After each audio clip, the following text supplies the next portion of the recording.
Guys, we're going to talk about Maya Easy Credit. Kasi marami na rin gumagamit ng Maya Easy Credit ng pang-purchase ng iba't ibang items nila. For example, groceries, bili ng kape, iba't iba ang pinagagamitan using QR. And marami din sa atin ang gumagamit ng Maya Easy Credit na tinatransfer lang naman natin sa e-wallet to convert it to cash. Both of which ay subject to interest or the service charges. Ngayon, ang tanong, Mas makakatipid ka ba kung itatransfer mo as cash na lang or gagamitin mo as QR? well, yan ang pag-uusapan natin today along with other features ni Maya Easy Credit na dahilan kung bakit isa ito sa mga legit apps natin for 2026. So samahan nyo ako, pag-usapan natin yan.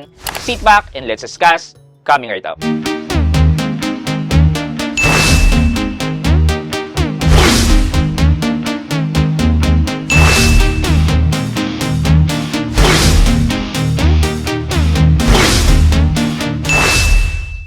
Hi guys, this is Pat and you're in Pat Quintos Review TV. So if you're new to my channel, I do reviews about personal finance na meron akong experience or meron na akong knowledge na ginawa ko na yan ng videos and playlists na makita nyo dito sa taas. At kung bago ka dito sa channel ko, you may want to consider subscribing to my channel. Well, brief answer is, sa tingin ko, mas makakatipid kayo if ibabang transfer nyo na lang kesa ipapurchase nyo through QR. Well, yun lang. Goodbye. See you tomorrow. Well, if you're here for the detailed explanation, we'll just ride along sa discussion natin. So, we are all aware naman na itong Maya Easy Credit ay being offered by Maya Bank. Makita siya sa loob ng Maya app. When you sign up for a Maya electronic wallet, kadalasan sa mga new application, is pre-approved na kagad yan sa Maya Easy Credit ng at least 1,000 pesos na starting credit line. That's maganda to si Maya Easy Credit for those people na nagsisimula pa lang to build their credit score.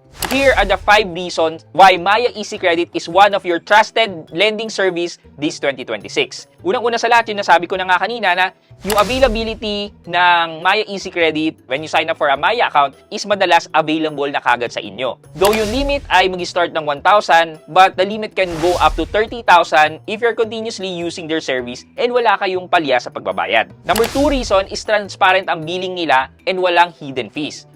Pag-usapan na natin to with G-Credit, diba? Wherein, magkakaroon ka pa rin ng due kahit nabayaran mo na yung total amount due mo sa G-Credit if you pay on the due date itself. Kasi from the date of issuing the bill up to the payment date, may interest yun. Kay Maya Easy Credit, wala. Ibig sabihin lang nito, kung ano yung niloan mo, plus the interest or the service charges, pag dumating ang bill sa inyo, kahit sa due date mo pa siya babayaran, wala nang extra charges or interest na i-charge sa inyo. Number 3, well, kay Maya Easy Credit, this is easy to transfer to your electronic wallet nang wala kang gagawin kahit na anong workaround. Diba sa G-Credit gumagawa ng workaround? Ano pa ba? Sa Atomic Credit gumagawa ng workaround. Ito, si Maya Easy Credit, walang workaround. And the interest is the same as if you're going to transfer it to your e-wallet as a cash or if you're going to use it as QR payment. So, parehas lang sila. Hindi na tayo pinahirapan ni Maya Easy Credit na gumawa ng workaround para ma-convert natin sa cash. Just transfer it to your e-wallet, bank transfer it naman sa inyong ATM card, or cash it sa mga cash out centers, then makukuha mo na ang loan mo with Maya Easy Credit. Number 4 is that, guys, baka pwede naman kayo mag-subscribe and follow dito sa aking mga social media channel, dito po sa YouTube, Facebook, TikTok, and even Instagram. So, please follow and support. Available kay Maya Easy Credit ang multiple availment. Ibig sabihin, kung hindi mo naman na-maximize yung credit limit mo, let's say meron kang 30,000, then ang hiniram mo lang muna is 10,000, tapos gusto mo pang humiram ulit ng another 20,000, pwede mo pang hiramin yung natitirang 20,000 sa credit line mo. Thus, multiple availment siya. And actually, yun nga nagsimula yung paikot system, di ba? But guys, hindi ko po ituturo yun sa inyo kasi ako po ay hindi po sang-ayon sa ganong klaseng paikot system na yan. So, kung you're after that po, sa ibang channel nyo po siguro makikita yon. Lastly, number 5 is that maganda gumamit ng Maya Easy Credit. Alam nyo kung bakit? Si Maya Easy Credit ay nagre-report yan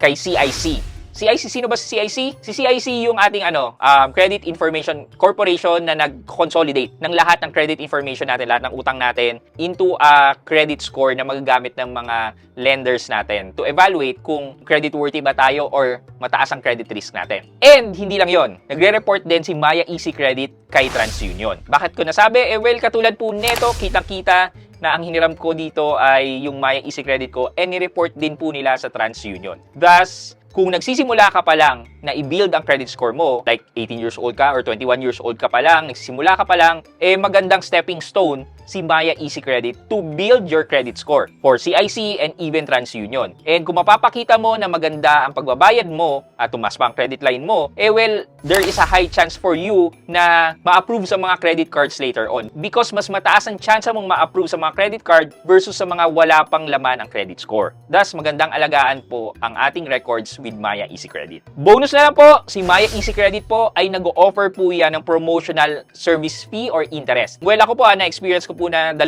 beses na nag-offer si Maya Easy Credit sa akin ng 0% service fee. Ang babayaran ko na lang po sa 30,000 na hiram ko sa kanila ay yung documentary stamp tax na hindi naman mapupunta sa kanila but mapupunta sa government natin. Thus, instead of them charging me around 6.99% na service fee, nakuha ko po yon ng walang interest. And ang ginawa ko nga po doon, if you remember it correctly, nilagay ko po siya sa savings ni Maya na nag-earn pa ng interest. And dun sa experiment na yon, kumita naman po kahit nagbayad ako ng documentary stamp tax. Here are the things naman na kailangan yung malaman about Maya Easy Credit. For you to maximize yung interest na binabayaran nyo or the service fee is ang pinakamagandang araw for you to loan or use the Maya Easy Credit is the day after na mag-generate ang bill. So, kunyari, ang billing end date nyo is at 30, every 31st or every 1st of the month, ang magandang araw for you to use your Maya Easy Credit.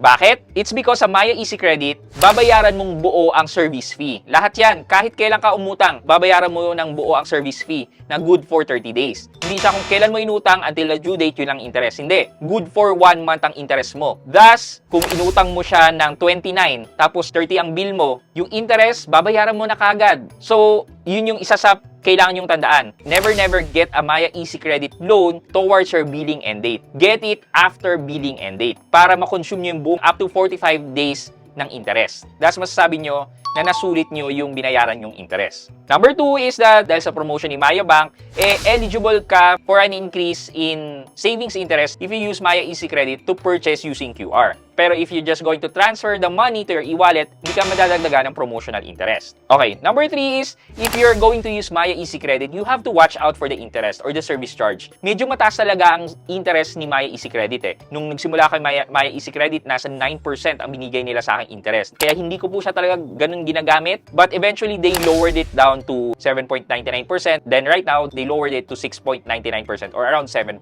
If you have other loan service na magbibigay sa inyo ng 0% interest, or even mas mababang interest, then I would rather use that service instead of Maya Easy Credit. But kung ito lang ang available sa inyo, then this is better than online lending apps. Lastly is that one-time payment po ang Maya Easy Credit. Wala po siyang minimum amount due. Hindi po yung kunyari 30,000 ang hiniram ko, tapos magbabayad lang ako ng 1,000. Hindi po ganon. Kung 30,000 yung hiniram ko, around 30 plus thousand then plus the interest ang babayaran ko. Yun po yung due na kailangan kong bayaran. Kapag kalahati or partial or less than dun sa total amount due ang binayaran nyo, well, kukulitin po kayo ng collections. So, you have to be smart if you're going to loan with Maya Easy Credit dahil sabi ko nga, kung di nyo po sila kayang bayaran, kukulitin po kayo ng collection and in addition to that, makakasira po yan ng credit score nyo sa CIC and even sa TransUnion. So, going back to our question, because na-review na natin, and actually dun sa review natin, nandun na rin yung sagot Dun sa question na, Saan ka mas makakatipid sa paggamit ba ng QR,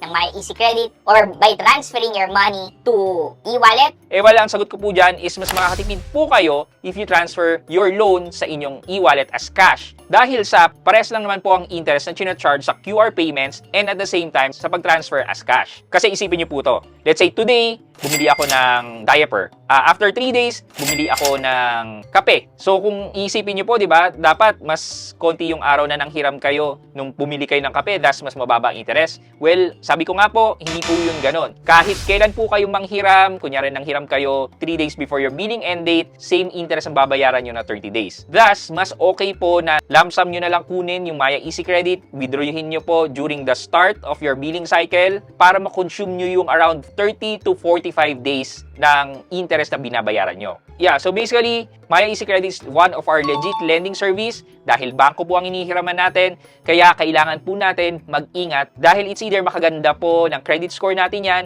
or makasira po ng ating credit score. For our question of the day, Ano po ba mas prefer nyo? Mas prefer nyo po ba na kung kailan nyo lang kailangan si My Easy Credit to purchase items, doon nyo lang gagamitin? Or prefer nyo na isang bagsak na transfer na lang tapos gagamitin nyo lang yung pera kung kailan nyo kailangan? Ano mas prefer nyo doon? Well, let me know sa comment section sa baba for your chance to win 1,000 pesos sa ating weekly GCash giveaway. Yun lamang po for today's video, but before we end this video, mag-shoutout po muna tayo at shoutout kay Nancy Tugano. At Nancy Tugano 5731, sabi po niya, shoutout sa Rizal. Yan.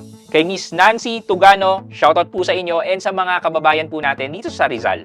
Shoutout po sa inyo. I hope you can like this video, leave a thumbs up, and if not, wala nang problema dyan, but continue to support me by subscribing to my channel by clicking the subscribe button and also the bell button sa subscribe para makareceive kayo ng latest notification sa lahat ng upload ko. Again guys, this is Pat Quinto and you're in Pat Quinto's Review TV. Bye-bye!